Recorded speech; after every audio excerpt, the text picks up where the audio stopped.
Olá, Nono. Sejam bem-vindos a mais uma aula de artes, a aula de número 39. 39? Não, é porque é nono ano, eu falei não. Aula de número 35, que é a aula sobre o novo e último capítulo do livro de vocês, né? Para a gente fechar a matéria aí do nosso ano e estar pronto para a próxima prova que está chegando.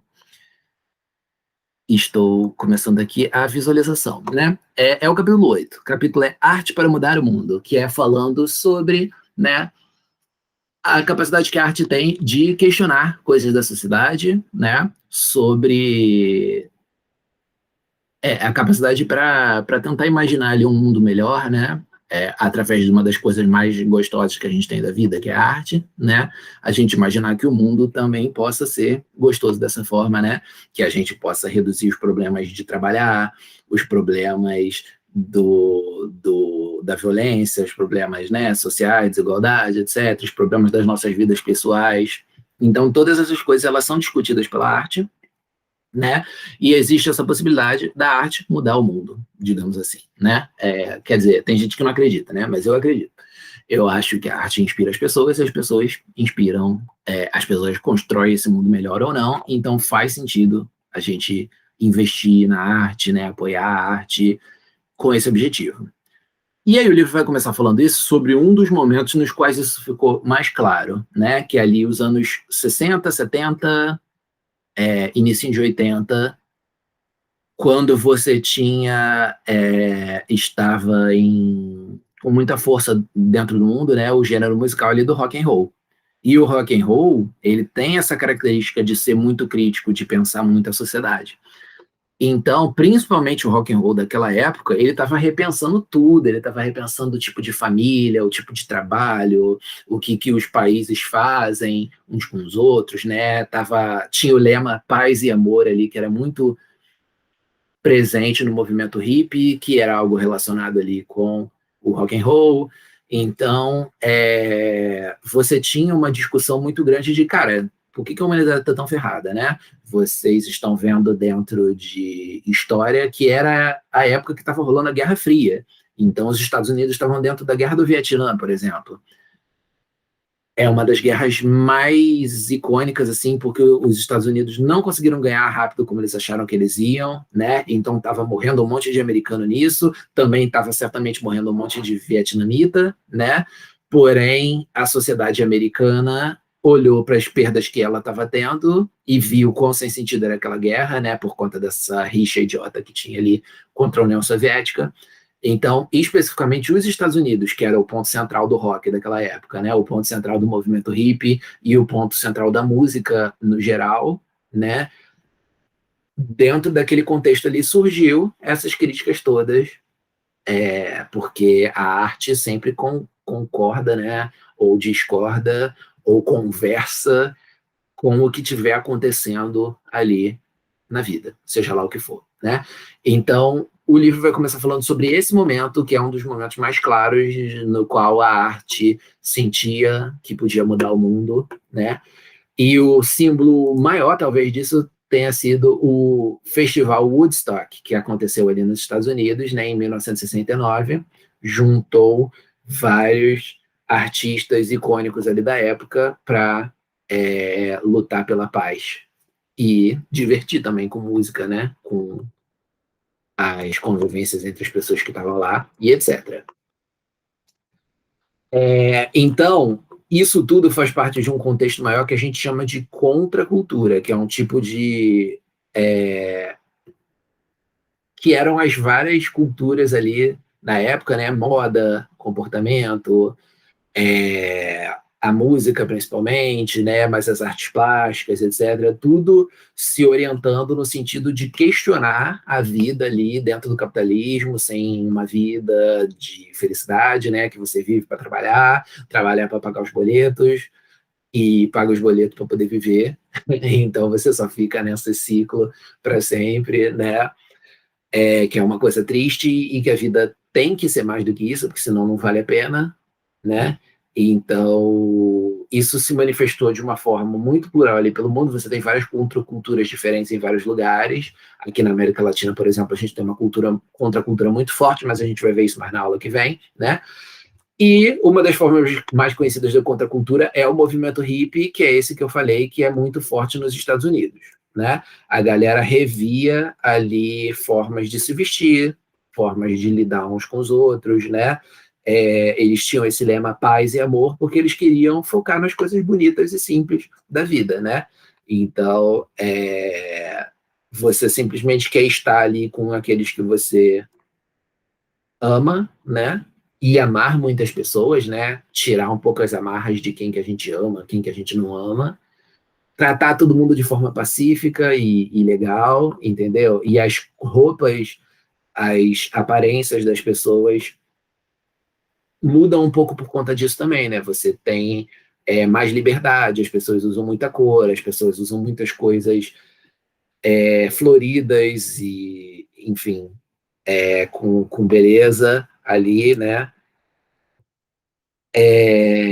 Padrões diferentes de linha e de estampas, etc., ali se misturando, né? Coisas assim, tipo a gente está mostrando aqui na imagem, né? Muitos adereços, cordões com pedras, tem uma coisa a ver ali com misticismo também, bandanas, né? Como é que chama esse trocinho aqui que você amarra na testa? Esqueci o nome, uma tiara, eu acho. Cabelões, barbonas, né? Várias coisas envolvidas aí. Esse visual largado, esse visual de, olha, eu tô na vida para aproveitar, para viver a paz e o amor com os outros e etc. E aí o movimento Woodstock encarnou muito, o festival de Woodstock encarnou muito esse movimento hippie, a contracultura, né? E artistas grandes conhecidos ali, né? Como alguns muito conhecidos até hoje em dia, né? Tipo os Beatles, os Rolling Stones, The Who, os dois que a gente vai falar com mais detalhes daqui a pouco, né? O Jimi Hendrix, a Janis Joplin. Essa galera estava questionando muitas coisas, né? E questionando também a sociedade. Eles estavam envolvidos com a política para falar que, olha, a gente não quer saber de guerra, a gente não quer saber de desigualdade, porque não é simplesmente você tentar se forçar a viver as coisas boas da vida se está tudo errado no mundo, né? Você também tem que lutar para que as coisas que estão erradas fiquem melhores para você poder aproveitar os lados bons da vida. Então, era envolvido com política. Em 1968, na França, a gente teve várias e várias e várias manifestações pacíficas ali, porque a França estava passando por seus problemas sociais e políticos também, né? E nessas manifestações, o movimento hippie, a contracultura, estiveram bastante envolvidos, né? A juventude, principalmente, estava envolvida com essas coisas, né? Aqui temos falando sobre um artista importante daquele momento ali, também, que é o Bob Dylan, que ele era uma exceção no sentido de que ele não era um roqueiro, assim, ele cantava mais uma música folk, que é uma música própria dos Estados Unidos, é tipo uma MPB dos Estados Unidos, digamos assim. É uma comparação meio ruim, assim, mas não tem uma comparação melhor para fazer. Então, era mais isso que ele cantava, né? E aí ele também tinha o mesmo espírito libertário do rock, mesmo não sendo. Aí o livro traz para vocês aqui uns pedaços dessa música Blowing in the Wind dele, que é linda, né? Ele está questionando umas coisas meio existenciais, assim, sobre o mundo, né? O que é a vida, como é que a vida se passa bem, né? E para que a gente precisa viver as coisas erradas que a gente vive. Exercício, né? Correção, os movimentos de contracultura foram protagonizados por jovens, suas ideias eram contestadoras e pacifistas, ou pacifistas e contestadoras, se vocês quiserem colocar assim, opondo-se ao armamento nuclear, às guerras e aos padrões sociais ditados na época. A música era uma linguagem artística muito utilizada como forma de expressão dos movimentos, principalmente por meio do rock. E aí o Woodstock foi o Festival da Liberdade, que encarnou isso aí melhor do que qualquer um, né? Um dos eventos mais importantes para o rock mundial e para a contracultura e para o movimento hippie também, né? Vários nomes ali como Jimi Hendrix e Janis Joplin. O Jimi Hendrix, ele era um guitarrista, né? Cantava também, né? Mas era principalmente guitarrista, ele era mais conhecido por ser guitarrista. Até hoje em dia ele é considerado um dos melhores guitarristas de todos os tempos e um compositor sinistro também, né? Ele inventou muita coisa, a distorção, que é aquela coisa que, em vez de você bater na guitarra e ela fazer blim, ela faz um blim, assim, porque a corda tá tremendo, ou porque você conectou ela a um pedal que causa essas coisas, né? Então tinha várias técnicas ali que ele fazia, distorções, microfonias e tremolos, né? Que é uma tremida ali da coisa. Então, ele era muito sinistro, inventou muita coisa que hoje em dia todo mundo faz, né? Distorção, hoje em dia é algo que o rock faz o tempo todo, e o Jimi Hendrix foi um dos pioneiros disso. Vou botar aqui um pedacinho, que é uma apresentação que ele fez no Festival de Woodstock, muito conhecida, muito, muito importante, né? Muito influencial também, né? Ele tá tocando o hino nacional americano. Só que ele tá tocando de uma forma meio irônica. Primeiramente, que ele tá mudando tudo ali, botando distorção, microfonia, etc. Né?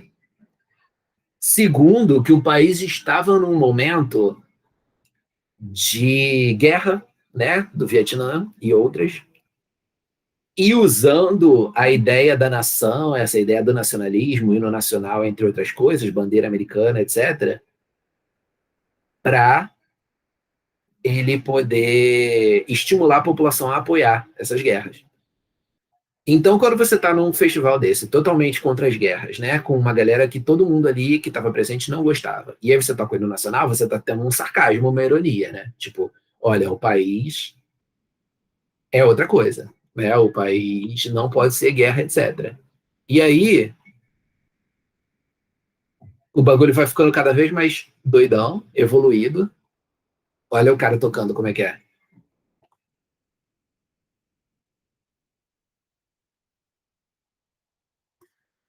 Muito legal, e precisa ter muita técnica, ser muito bom para tocar assim. Vai ficando tipo uns gritos, tipo uma coisa horrível, tipo uma coisa ruim acontecendo ali, sabe? Então esse hino mostra o país indo por caminhos ruins, né? É uma expressão artística sinistra que ele faz ali.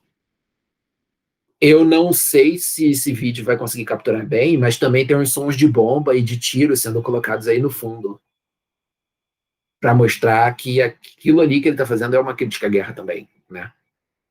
Tipo, a nação é isso, matar, atirar e brigar pelo controle do mundo. Então, essa apresentação é uma das apresentações mais marcantes, né, mais icônicas que a gente tem desse festival e da música daquela época e talvez da música de todos os tempos, assim. E a gente também tem um outro grande exemplo desse festival, né, que é a Janis Joplin, que é essa cantora aqui, né, que ela cantava com a voz super distorcida, super rasgada, super rouca. Era uma coisa bem própria dela, né? Ela trazia muito essa alma do que era o rock and roll naquele momento, que era você se soltar, entendeu? E ela é um símbolo, né? É um ícone. Pena que ela também faleceu bem cedo, assim como Hendrix. Mas ela ficou como um ícone. Eu vou trazer aqui uma apresentação dela para vocês verem a técnica dela de cantar como é sinistra.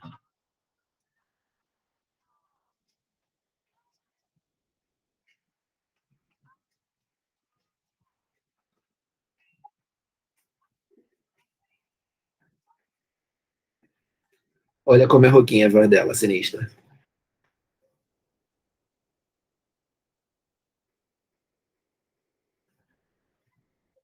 Essa é a apresentação dela em Woodstock, né? Foi de noite.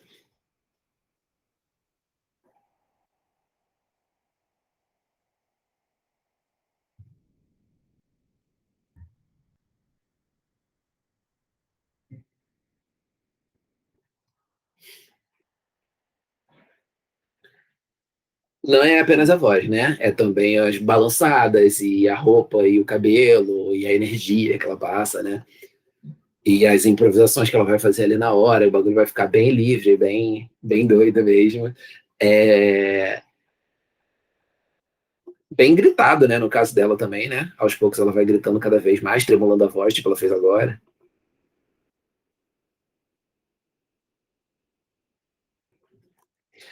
E aí, tipo, eles soavam muito louco, era mais os jovens que estavam envolvidos nesse movimento, e os adultos e mais velhos, né, eles julgavam muito, porque naquela época as pessoas se vestiam de terno na rua, normal, num dia normal, ia trabalhar de terno, tipo, ou com roupa social, camiseta para dentro da calça, esse tipo de coisa, dependendo do que você fizesse da vida, né? Isso era uma coisa normal, isso era um jeito normal de se vestir, de se portar no dia a dia lá nos Estados Unidos. Não tinha muitas essas camisetas assim, né? E etc. Isso foi algo que foi evoluindo ali com o tempo. E aí, de repente, as pessoas estavam com umas roupas totalmente largadas, né? Cabelões, barbonas, sabe? Era totalmente contra aquela sociedade em tudo. Por isso que é contra a cultura. Você tem questionar as aparências, questionar os padrões de como você tem que se vestir, questionar gênero também, porque as roupas que os homens usavam eram bem parecidas com as que as mulheres usavam e vice-versa. As pessoas estavam também adotando sexualidades ali, né? Sexo fora do casamento, ficar com mais de uma pessoa ao mesmo tempo, sem ser por traição, sendo simplesmente porque não tem um relacionamento fixo com nenhum deles. É, enfim, várias coisas nesse sentido, sabe? As pessoas estavam experimentando. Inclusive coisas que hoje em dia a gente acha super normal, tipo, sei lá, dar uns beijos por aí, né? Sem necessariamente estar namorando com a pessoa. E que naquela época ali ainda era muito mal visto, né? Então é uma lição boa da gente tirar isso daí, né? Toda geração tem algumas pessoas que estão fazendo coisas inovadoras e diferentes e questionadoras, né? E a gente acaba, quem é mais normalzinho, digamos assim, acaba dando uma julgada, tendo um medo, tendo um receio, tendo um julgamento, sei lá, sentindo vergonha, achando feio, né? Mas normalmente o que as pessoas inovadoras fazem é o que fica, é o que acaba virando o próximo nível de ser normal, sabe? Então as coisas vão evoluindo, digamos assim, não no sentido de ficar melhor necessariamente, mas no sentido de mudando, sabe? E o valor que a gente tem hoje em dia a gente aprende, a gente tem esse valor porque a gente aprendeu ele, sabe? A gente pode desaprender, rever, e talvez no futuro vão olhar a gente como um inovador em vez de olhar a gente como um maluco, né? Com isso, nós vamos aqui para o nosso exercício, ok? Então, por favor, pausem para fazer. E voltamos.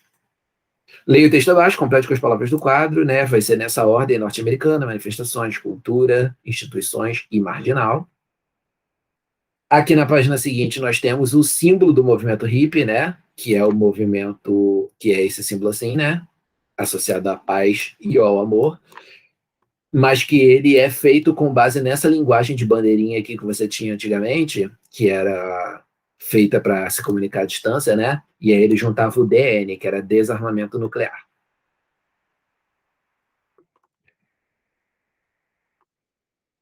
E aí, outro caso conhecido ali, outro grupo sinistro ali dessa música dessa época, que eram os Beatles, né? Super recomendo vocês procurarem música deles na internet, porém, não vou passar aqui hoje, né? Mas são muito conhecidas. E aí eles têm esse disco aqui, que é considerado o melhor disco deles, e é considerado um dos melhores discos de todos os tempos, e com certeza é um dos mais influentes e mais marcantes, né? Só de olhar essa capa aqui, que já foi reproduzida em tantas coisas, você já tem um barulho de obra aqui do lado, espero que vocês não estejam escutando, mas se tiverem, me desculpa. Mas os artistas se influenciaram muito ali nos Beatles, né? E aí tem vários personagens históricos que eles colocaram nessa capa aqui, daqui a pouco a gente vai falar um pouco melhor sobre isso, né? Mas eles eram um fenômeno, eles eram a banda mais conhecida e mais querida dessa época aí, né? Ao ponto dos pessoais falarem em Beatlemania, né? O quanto que o pessoal só queria saber de Beatles. Revolucionaram a música em vários sentidos, né? Também deram voz para outras coisas que outras pessoas tinham revolucionado, mas que com eles fez sucesso, então acabou sendo atribuído a eles, né? Esse disco, Sgt. Pepper's Lonely Hearts Club Band, ele é considerado por muita gente o primeiro disco conceitual da vida, da história, né? Ou seja, a primeira vez que os artistas fizeram um álbum que é todo sobre uma discussão, ou sobre uma história, ou sobre uma expressão de algum conceito, né? Por isso que é conceitual. Os Beatles, quando fizeram isso aí, o conceito deles é que eles não eram os Beatles, eles eram essa banda chamada Banda do Sargento Pimenta de Corações Partidos. Então, falando, né, sobre esses personagens aí que eles inventam. Eles também inovam em algumas coisas ali, né, tipo trechos de uma música serem repetidos nas outras músicas, né, para dar essa sensação de as músicas estarem interligadas e passando uma mensagem única, né? Colocaram outros elementos diferentes ali no meio da música, como som de despertador, objetos cotidianos, né? Misturados com os instrumentos musicais, enfim, foram muito criativos em muitas coisas. E aí a capa traz as referências a pessoas famosas, como a Marilyn Monroe, a Marlene Dietrich, o Karl Marx, o Edgar Allan Poe, o Bob Dylan, né, que a gente falou agora há pouco, os Rolling Stones, né, que eram esses aqui, que eram a outra banda ali amiga deles, mas que as pessoas tratavam como se fossem inimigos por algum motivo. Essas coisas do mundo pop, né, que a gente fica dizendo que uma pessoa é inimiga da outra, e aí as bandas ainda brincavam com isso, fingindo que eram mesmo inimigas, mas na verdade eles eram amigos. Alguns artistas e personagens que a gente já falou aqui na nossa aula de arte também, né? Por exemplo,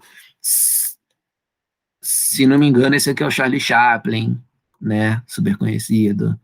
E por aí vai. Os figurinos deles, né? Eram inspirados nas bandas militares, né? Essas bandas que fazem que usam tuba, usam esses instrumentos de sopro antigos, né? E tem normalmente aquele tamborim que faz aquele. Algo meio parecido com a banda que teve no colégio de vocês, né? Que vocês usavam o uniforme do colégio mesmo, mas as bandas mais tradicionais disso, as bandas militares, elas usam um casacão assim nesse estilo que eles estão usando aqui. Só que eles transformaram, né? Porque os militares fazem tudo de poucas cores, verde ou azul, etc., né? Enquanto que os Beatles fizeram uma versão dessa roupa de bandas militares, tudo colorido, trazendo as coisas ali da contracultura do movimento hippie. E é isso, né? O resto eu já falei. Então, a gente para por aqui, né? Na próxima aula a gente vai falar sobre a contracultura no Brasil. Então, vai ser uma aula bem legal também. E é isso. Eu espero que essa aqui tenha sido maneira, que vocês tenham gostado. Obrigado por estar aqui até agora. E é isso. A gente se vê. Um abraço para vocês. Até semana que vem.